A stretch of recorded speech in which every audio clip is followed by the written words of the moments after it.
About 2.5 years ago, some of us kind of got together and we decided that we wanted to start a bookstore.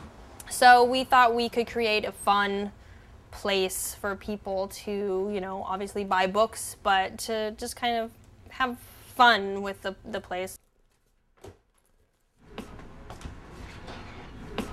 Every morning, there's usually a stack of books that, we've bought from someone, and then it needs to be cataloged so that we can sell it. We were really surprised how many things were actually left behind in the books. They seemed like these little hidden treasures that, little orphans that were forgotten and now had a new home. Oh, we found something. Looks like it's a transportation pass of some sort from 1990.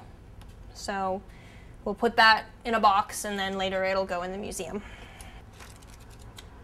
So here's something. It's a paper towel, a dirty paper towel, piece of one, and it says "Call Debbie." Oh, see, this is a good example of something.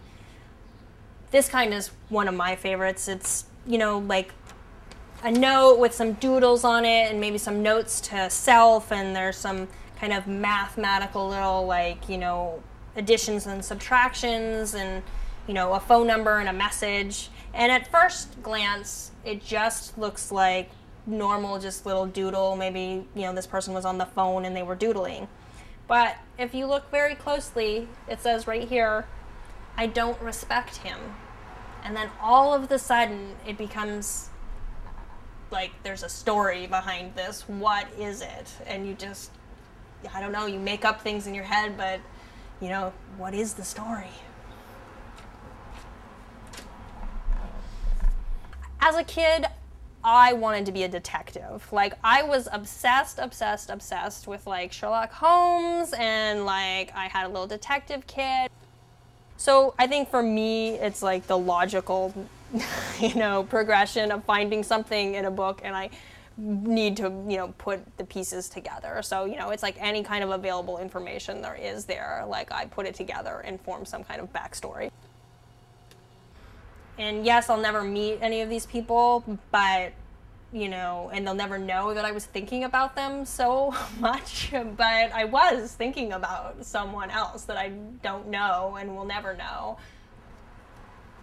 I mean, it's very lovely to want to connect in that way with people, and I think we don't do it as often as we should.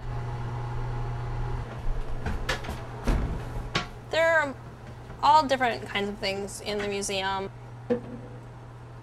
Who knows how many bookstores they were in before they wound up in, here, and maybe they traveled to many people's different homes and never made it out of their book. I feel lucky that I have them all together now. I have a little orphanage of lost treasures. People who are naturally curious are people who are readers. We provide books for those people. That's the main thing that we do, but we also like to kind of whet their curiosity for other things as well.